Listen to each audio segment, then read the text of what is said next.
Magpapatuloy pa rin ang maigpit na seguridad sa Senado bukas, June 17, para sa gaganaping special session. Ayon yan kay Acting Senate President Sherwin Gatchalian.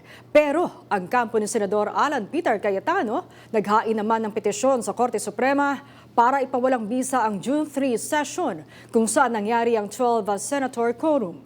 Yan ang marangkadang balita ni Angela Babad. Let's see.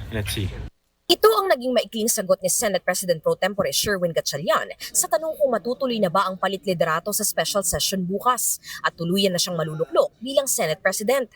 Ayon kay Gatchalian, kasado na ang mga tatalakayin sa plenaryo bukas. Pinaka-importante yung 5 generals na i-confirm tomorrow. Tapos yung mga bills na na-identify namin, yung geriatric health bill, yung GASPE, yung vouchers, pa-expand natin from grade 1 to grade 6. No? And then meron kaming resolution to commend yung mga frontliners. And then may resolution din para sa dagdag tulong sa mga Mindanao earthquake. Yung dalawang citizenship na nabinbin for a long time. So babalik na naman yung dalawa. At may dalawang agriculture bill si Senator Pangilinan na itatakal namin bukas. Pero habang patuloy na naghahanda para sa gaganaping sesyon, tinawag naman ni Gatchalian na panloloko sa publiko ang pagpupulong na ipinatawag ni former Congressman Mike Defensor.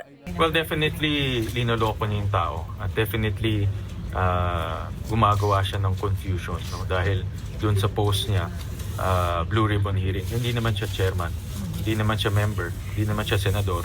Bakit niya linlin lang ang tao? Ayon kay Gatchalian, kanilang pinag-aaralan ng posibleng pagsasampa ng kaso sa dating mambabatas. Pero ang grupo ni Senator Alan Peter Cayetano, nauna naman ang naghahain ng petisyon sa Korte Suprema para sa pagsasawalang bisa ng June 3 session na pinangunahan ng Gatchalian Bloc. Through our principles.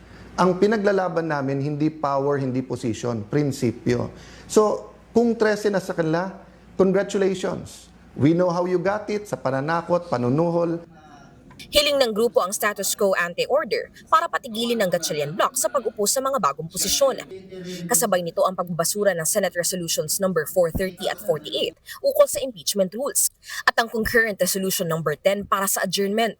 Samantala mapapansin naman na wala sa listahan ng petitioners si Senator Mark Villar na nabanggit sa affidavit ng 18 bagmen na sangkot umano sa flood control scandal, habang wala rin sa listahan si Senator Joel Villanueva na naghayag ng pagdalo sa special session bukas.